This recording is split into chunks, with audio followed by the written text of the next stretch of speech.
Be Me, 34F, People Ops / Culture, lead at a Series B software startup. Been here 16 months on the dot. Don't code, don't design, don't build anything you can point at. I facilitate. I align stakeholders. I curate workplace vibes, translation. I try to keep the office from turning into a perpetual dorm room uphill fight, because like 90% of this place is dudes, 23 to 36, running on caffeine and ego. They're exhausting. They speak in a dialect I swear is in English, not just Rust and Kotlin and whatever, but memes, Twitch references, and that smug technical shorthand. It's my personal crusade to civilize them. Break up the boys' club atmosphere, make space for underrepresented voices. Right now, the underrepresented voices are me, the front desk girl, and 2 junior women we hired about 10 weeks ago, Haley and Nora. I hover around them like an anxious mom at a playground, watching a pack of socially stunted wolves circle the swings, Wednesday 7:20 a.m. Wake up to rain, slapping the bedroom window like it's mad at me.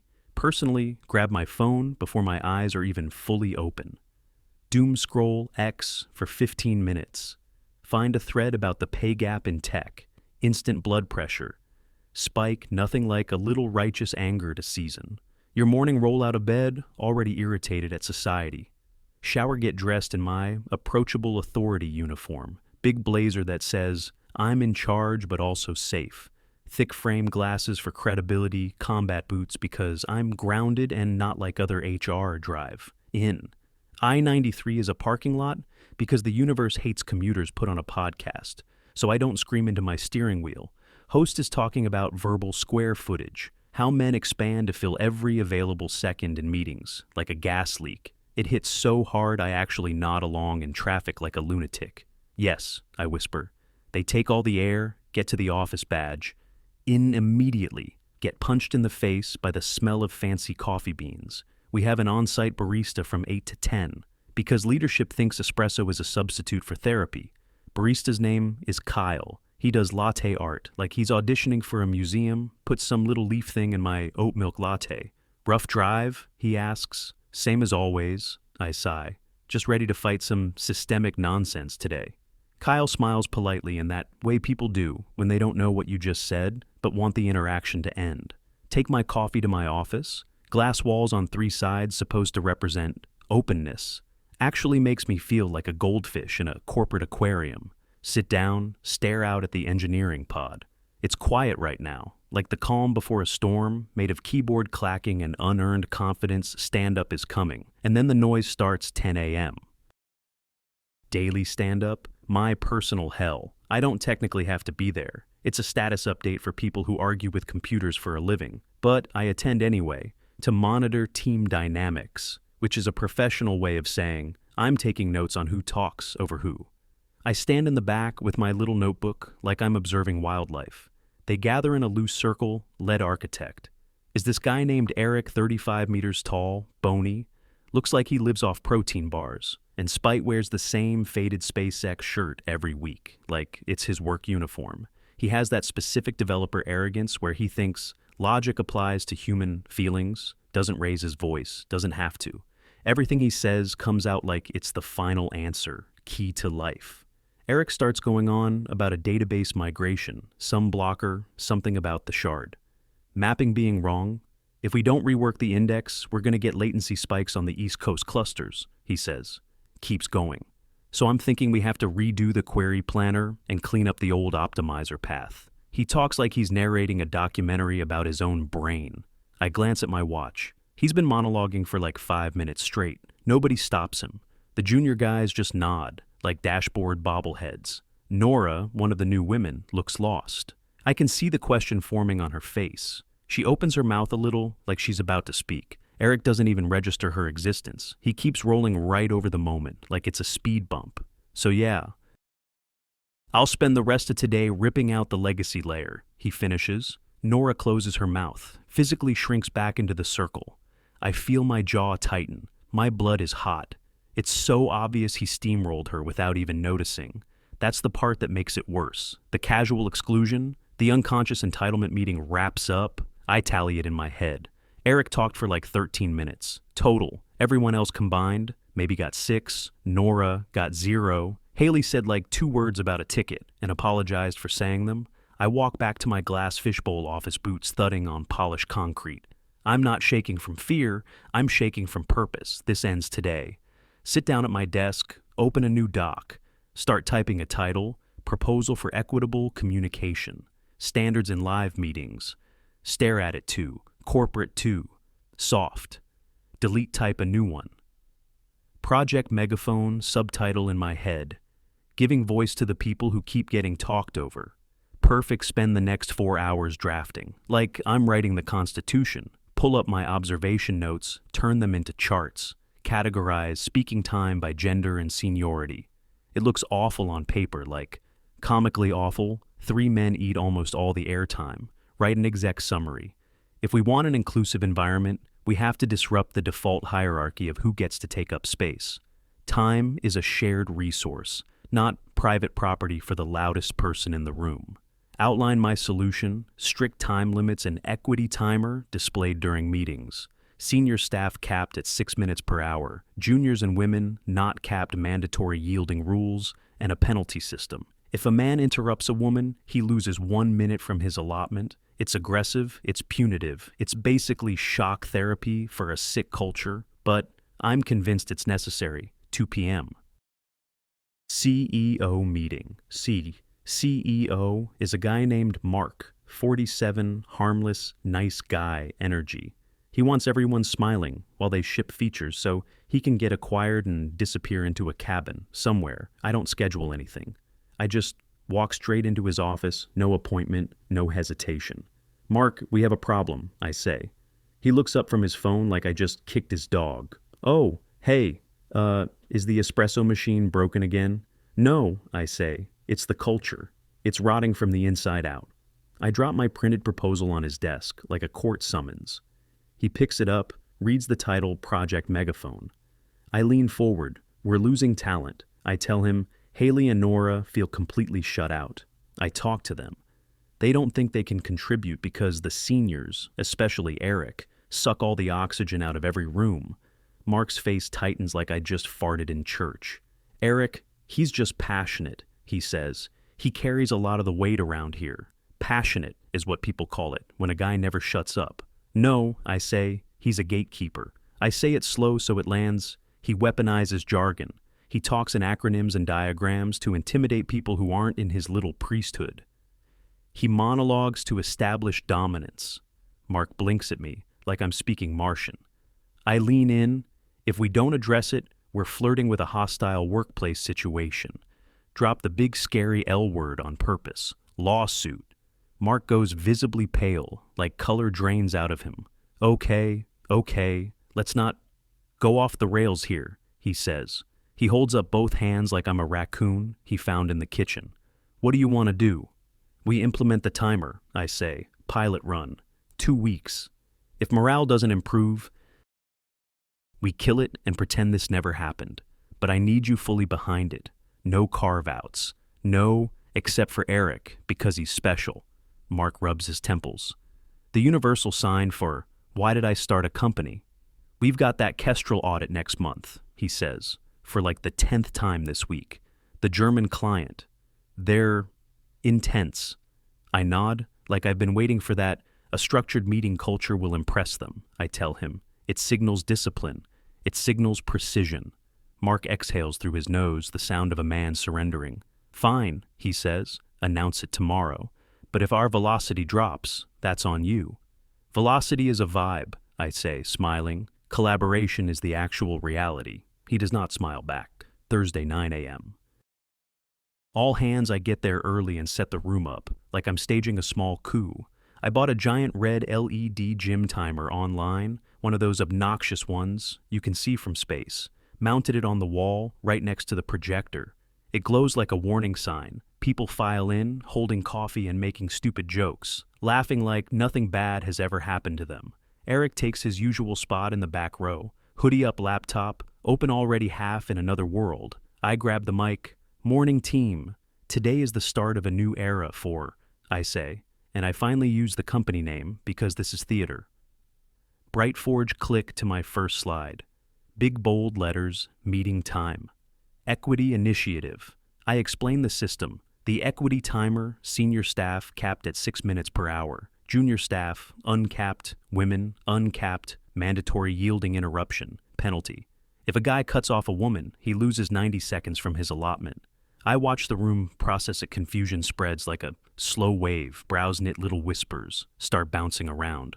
Someone actually laughs like it's a prank. Eric finally looks up from his laptop, pulls one earbud out, and his voice cuts through the murmuring. Wait, he says. You're saying I can only talk for 6 minutes in a 1-hour architecture review? Correct, I say, way too cheerful. It forces prioritization, distills your message, creates space for others. Eric just stares at me. That's impossible, he says flatly.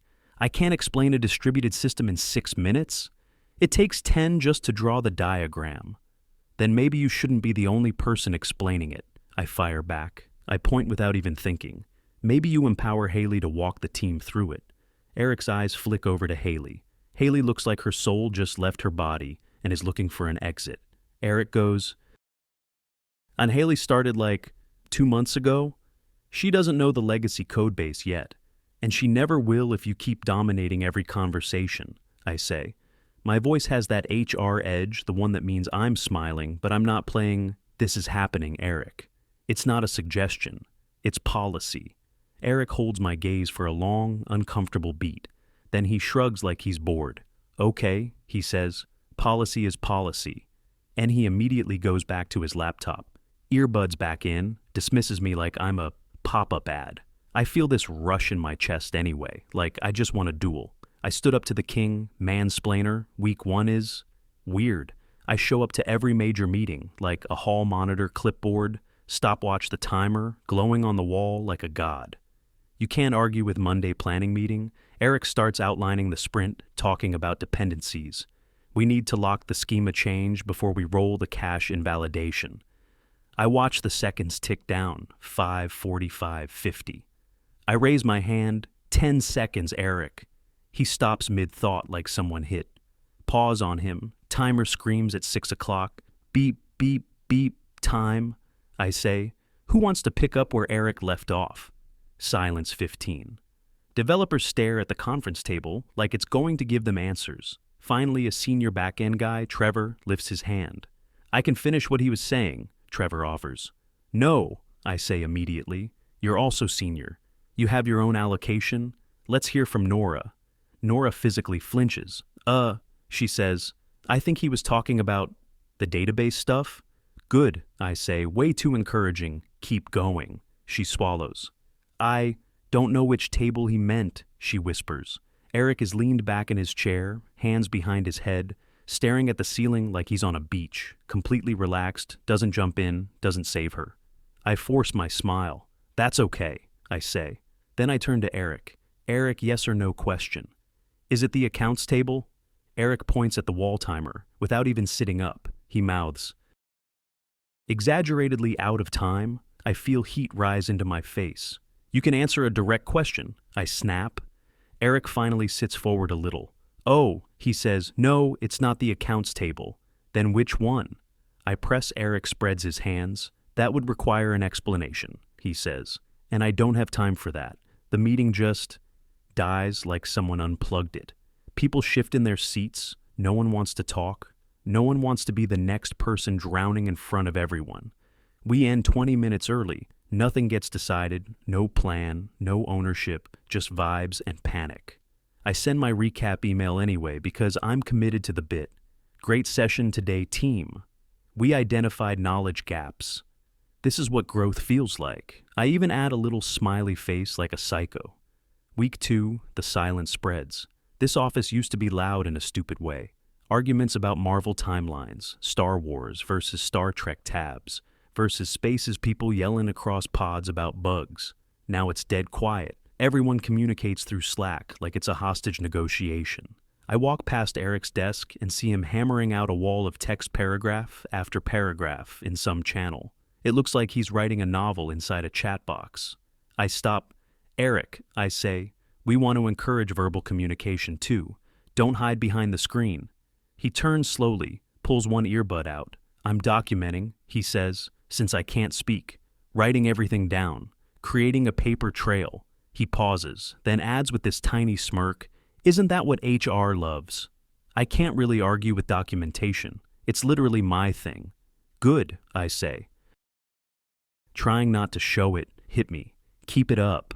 I walk away with this cold little uneasiness in my stomach. He's following the rules, so why do I feel like I'm the one getting played? I go check on Haley and Nora. They look miserable. Nora is staring at a wall of code like it personally betrayed her. I perch on the edge of her desk. "How's it going?" I ask. She hesitates. "Honestly, hard," she admits. "I'm stuck on this API integration." "Did you ask Eric?" I ask. "I tried," she says. "He sent me a link to a doc, like 40-something pages. He wrote it yesterday, said he can't walk me through it because of the new policy." I frown. My instinct is to label it passive-aggressive weaponized compliance. Nora looks up at me. "Is it passive-aggressive?" she asks. "Or is he literally just doing what you wanted?" And that question lands way harder than it should. I look at her. She's exhausted, dark circles, shoulders tight. "I'm doing this for you," I say quieter, "so you have room to grow." "I know," she says, "but sometimes I just need the answer. I don't want to reinvent the wheel. I just want to drive the car." I pat her shoulder like I've got a plan, even though my brain is starting to sputter. Trust the process. I tell her, growing pains, 3 days before the Kestrel people show up 2 p.m. On the dot major outage site goes down hard. Dashboards turn red. Customers start tweeting, and you can feel the panic ripple through the building. Mark comes sprinting into engineering like his hair's on fire. "Fix it," he barks. "Fix it now." Everyone's eyes swing to Eric automatically like sunflowers tracking the sun. Eric looks up, glances at the big clock on the wall, then at that stupid glowing timer, stands up anyway. "Okay," he says, calm as a surgeon. "Looks like a deadlock in the transaction queue." Eric doesn't even look at me when he starts barking orders. "Kill the stuck worker and roll back the last deploy," he says, Trevor, SSH, into the primary box. "Nora, pull the logs and grep for the deadlock." He's rapid-fire, urgent, laser-focused. The whole pod snaps into motion, like he hit a switch. I'm standing off to the side by the water cooler, like a spectator at my own policy disaster. Watching him take over, he's conducting, and the team is the orchestra. Everybody watching his hands, everybody waiting for the next note. I glance at the big wall timer, then at my watch, like that matters. 6 minutes is the cap, and he hits it right on schedule. I feel my stomach twist. This is an actual emergency, but if I bend the rule now, the rule is dead forever. If policies only exist when things are calm, they're not policies. They're just vibes with a clipboard. I step forward anyway. My mouth moves before my brain can stop it. "Eric," I call out. His head snaps toward me. Everything pauses. Mark looks at me like I just pulled a pin on a grenade. "Lena, not now," he pleads, almost whispering, "especially now." "Especially now?" I say back louder. Panic is when people default to the worst habits. I point at the timer like it's a courtroom exhibit. "Eric, you've been directing for 6 minutes. Let someone else lead the fix." The room goes dead silent. The dashboards are still flashing red, literal blinking alarms on the big monitor, and I can hear the AC hum because nobody is breathing. Eric just stares at me. His expression is blank. Then he says, slow, like he's checking if I'm serious. "You want me to stop fixing a production outage?" "I want you to delegate," I say. "That's the whole point." I swivel toward Trevor. "Trevor, you take over." Trevor looks like I asked him to disarm a bomb with his teeth. I don't know the root password for the primary," he stammers. "Eric has it." "Eric has it because you've built a single-person choke point," I say, and then I make it worse. I turn back to Eric. "Eric, give him the password."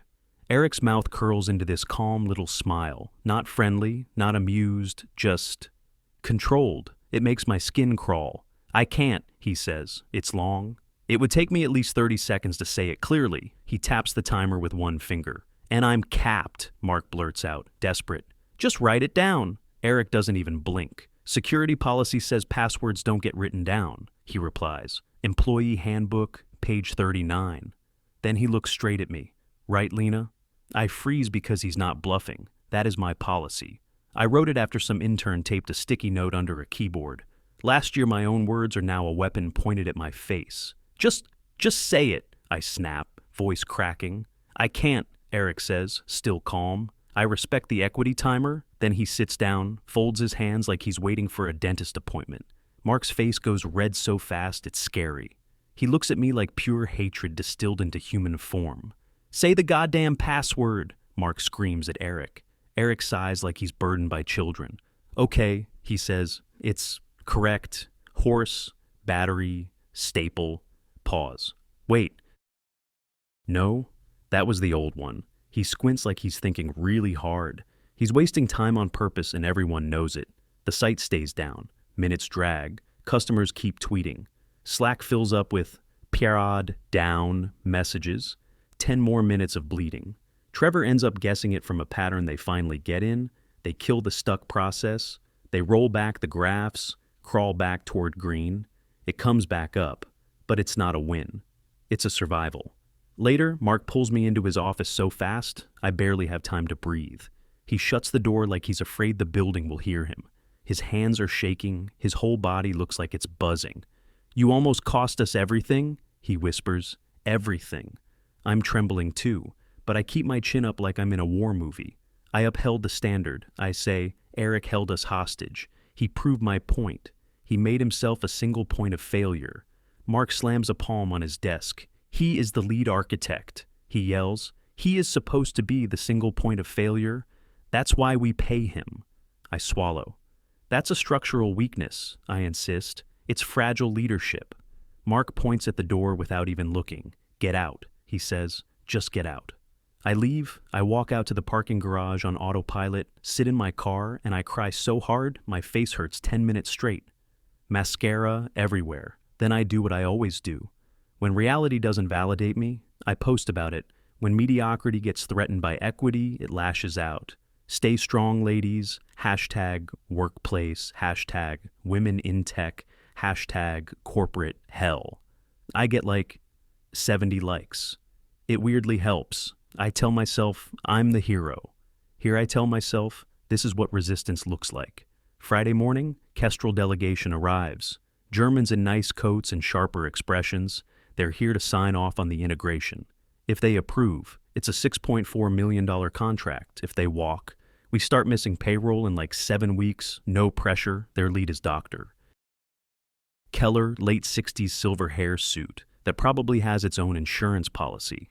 He looks like a Bond villain who doesn't joke. We pack into the boardroom. Mark, me, Eric, Trevor, Nora, and our product manager, Dan, who looks like he hasn't slept since the outage I insisted on being in the room.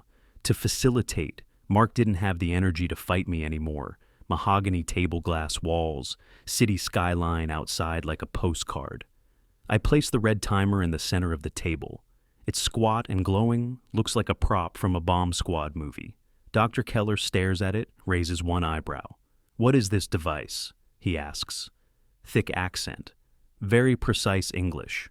I beam. It's our equity timer, I explain. We limit speaking time to ensure a democratic exchange of ideas. We've found it boosts creativity and participation. Dr. Keller looks at Mark like he's checking if Mark is joking. You limit discussion. He says, we structure it. I correct, immediately. He shrugs like he's seen stranger American behavior. Very well, he says, Americans and your gadgets. He opens his folder, pulls out a printed report, like it's a weapon. We have technical questions regarding latency during the handshake protocol, he says. In your test environment, we observed a 180 millisecond delay. This is not acceptable for our automated sorting systems. We need to know why this happens and how you will correct it. Then he turns to Eric. You are the lead architect. Eric nods once. Yes. Explain the delay, Dr. Keller says. Eric stands, walks to the whiteboard, picks up a marker, glances at the timer. I nod at him like a referee. 6 minutes, Eric. Go. Eric starts drawing immediately network topology arrows everywhere, boxes labeled with jargon that makes Dan sweat. He talks fast, trying to cram genius into a tiny window. Round-trip times, SSL, handshake overhead, load balancer behavior, and I hate him, I really do. But he's brilliant. It's like watching a surgeon doctor. Keller is actually engaged, nodding, leaning forward. Yeah, he murmurs. I see. Eric draws the load balancer, taps the marker against the board. So the issue is sticky sessions aren't persisting correctly because the beep, beep, beep, the timer shrieks like a fire alarm. It echoes off the glass walls. Eric stops mid-sentence, marker still in the air. Then he finishes the last two words in a quiet little voice. Cookie scope. I clap my hands once, bright and cheerful. Like this is a workshop. Time, I announce. Thank you, Eric. Great high-level summary. Now let's open the floor. I turn to Nora like I'm handing her a gift. Nora, what are your thoughts on the load balancer? Nora freezes. She's holding a water bottle. Her grip tightens so hard it crackles loudly in the silence. She starts. Dr. Keller slowly turns his head toward her. His expression is impatient, almost offended. Young lady, he says, do you have a solution for the sticky sessions? Nora's face goes white. I work mostly on the front end, she stammers. I don't really touch the load balancer. Dr. Keller's eyes narrow. Then why are you speaking? He asks, and he turns back to Eric like Nora isn't even there anymore. Dr. Keller turns back to Eric like the rest of us are background noise. Finish your thought, he says, sharp. How do you fix the persistence? Eric glances at me like he's asking permission to breathe. I give him a tiny head shake. No mercy if we break the rule for the client. We're admitting it was never real. Eric turns back to Keller. I can't, he says. I'm capped. I have to respect the process. Dr. Keller's face does this slow, confused wrinkle. Capped, he repeats. What is this? Eric points at the red timer like it's a courtroom clock. My time is up, he says. I can't speak again for another 54 minutes, doctor. Keller lets out a short laugh, dry, humorless like a bark. This is a joke. He looks at Mark. Mark, tell your man to speak. Mark looks at me, and for a split second I can see him weighing his survival. I lock eyes with him and don't blink. Don't you dare. Don't you dare throw me under the bus in front of them. Mark crumples anyway. He's too tired and too soft. It's company policy, he mumbles. Dr. Keller stops laughing immediately. His face goes cold, not angry, just switched off.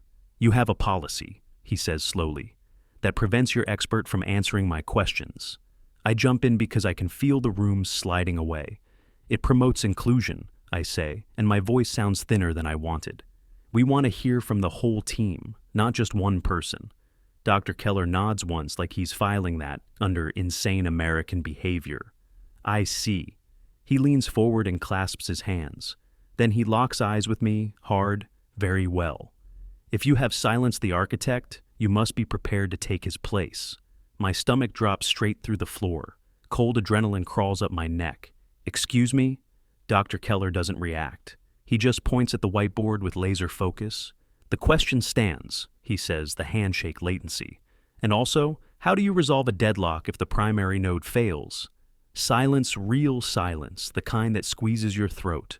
All I can hear is rain tapping the glass walls and blood roaring in my ears.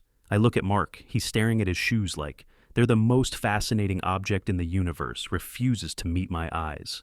I look at Eric. He's leaned back, watching me, like he paid for a ticket. Pure entertainment. He is not going to save me. I look at the timer, it's counting, and my brain starts screaming at me to say literally anything. I have to prove I belong in this room. I have to prove management has value beyond vibes. My throat feels like sandpaper. Well, I start and it comes out pathetic. We approach deadlocks holistically, doctor. Keller lifts an eyebrow. Holistically, he repeats, like he's tasting something spoiled. Yes, I say quickly, trying to channel confident keynote energy. We ensure the node communicates with other nodes in a transparent and equitable manner. I'm tossing buzzwords like they're sandbags against a flood. Dr. Keller's mouth twitches. Does the node yield its time? He asks, sarcasm dripping off every syllable. My hands are shaking under the table. The system is designed to be agile, I stammer. It leverages the cloud to mitigate the friction. Dr. Keller just stares at me 5 long seconds. And in that 5 seconds, I realize, with horror, that I don't know what I'm saying. I don't actually know what a node is. I don't know what SSL stands for. I'm a fraud in a blazer, trying to bluff a man who runs industrial logistics networks for a living. Dr. Keller's voice turns flat final. You have absolutely no idea what you are talking about. It's not a question, it's a verdict. My mouth opens and nothing comes out. He snaps, suddenly sharp. Then why are you talking? And why is the only person who understands this forbidden from speaking? He stands up so fast his chair scrapes, he slams his folder shut. The sound cracks through the room like a gunshot. This is unserious, he says. We are trusting you with millions of packages, millions of euros, and you are playing kindergarten games with a stopwatch. He turns to me. One last time, eyes cold, disgusted. And who are you again? My chin starts trembling. I can't even hold my posture anymore. I'm head of people operations, I whisper. People operations, Dr. Keller repeats like the words are poison on his tongue. You have no culture. You have silence. He turns to his team. Matthias. We are leaving. They stand up immediately. No hesitation. The room is frozen and panic hits me full body, real and suffocating. This wasn't supposed to happen. He was supposed to be impressed by our discipline. Wait, I blurt. We can suspend the rules. My voice is too loud, too late. Eric, speak! Eric looks at me and smiles that same calm, dead smile from the outage. I wouldn't want to violate the safe space, he says softly. I think I'll just listen. Speak, I scream. I don't even recognize my own voice. Eric stays calm. I don't feel empowered to speak right now, he says. I feel silence. Dr. Keller is already at the door. He looks back once and the disgust on his face is so pure it burns. You have destroyed this meeting, he says. Do not contact us again. The door closes, the latch clicks, and it's the loudest sound I've ever heard. We just sit there, me, Mark, Eric, Trevor, Nora, and Dan. The PM, like a group photo from a disaster. The red timer is reset to 0, glowing, mocking. Mark stands up slowly. He doesn't look at me. He stares at the table like he might vomit on it. Eric, he says quietly, my office. Now. Eric nods like he's been waiting. Sure. He stands, picks up the timer, with one hand walks to the trash can in the corner, and drops it in heavy thud like a brick hitting a grave. Then he walks out. Mark follows him without a word. Trevor and Nora pack up their laptops in silence. No one looks at me. Nora glances once, not angry, just disappointed, like she finally realized I wasn't her shield. I was just another obstacle between her and getting answers. Then they're gone too. I'm left alone. In the glass room, rain starts coming down harder, drumming on the windows like a countdown. I sit there for an hour waiting to be fired, waiting for Mark to come back and unload on me. He never shows no message, no acknowledgement, just nothing. I walk back to my desk like a ghost, try to open my email. Access denied, already revoked, fastest IT, turnaround in history. I try Slack account, deactivated. Okay, so that's it. I pack my little box, a framed diploma, a plant that's somehow still alive, a mug with some empowerment slogan on it that suddenly feels embarrassing. I walk through the office and that's when I see it.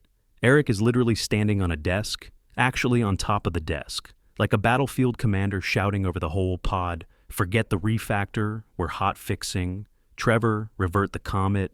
Nora, grab me coffee. We're calling Keller back in an hour and demoing the fix live. The air is electric, frantic, maybe toxic, but alive. Nora sprints toward the kitchen and she looks energized, focused, like she finally has a role. She brushes past me, doesn't even see me. I walk to the elevator and press the button. Doors slide open. I step in with my box as the doors start closing. I hear a cheer note rising behind me. They must have gotten something to build some little victory like a tribe celebrating the hunt, down to the garage, into my car. I sit there in the dark with the steering wheel under my hands. I want to call my mom. I want to call my friends. But what do I even say? I tried to make things fair and I nuked a multi-million-dollar deal. No, the truth is worse. The truth is that when it mattered, nobody needed me. They needed Eric. They needed competence. They needed that uneven, unfair, brilliant reality where one person actually knows what to do. And I was just a referee enforcing rules nobody asked for. 2 weeks later, I'm updating my resume like a prisoner filing paperwork. I changed my title from head of people ops to HR generalist. Smaller, less embarrassing, less like I tried to be important. Then I see a LinkedIn post from Mark Photo of the team in a bar, big stupid beer, steins raised like they just won a war. Eric's got an arm around Trevor. Nora is laughing, holding some little novelty trophy. Like it's the Super Bowl caption, says something like, celebrating the Kestrel deal. Huge thanks to the team for pulling a miracle out of the fire. Special shout out to Eric for architectural wizardry and Nora for clutch eye fixes. Dream team. I zoom in on Nora's face. She looks happy. She looks like she belongs, like she's finally in the tribe. I'm not in the photo. I'm not tagged, I'm not mentioned. I got deleted like a bad commit. I scroll the comments. Amazing culture. A recruiter writes, love seeing diverse teams win. Someone else adds my stomach knots. I close the laptop. I look around my apartment. Quiet, perfectly, calm, perfectly equitable. I have all the speaking time in the world and absolutely nothing to say.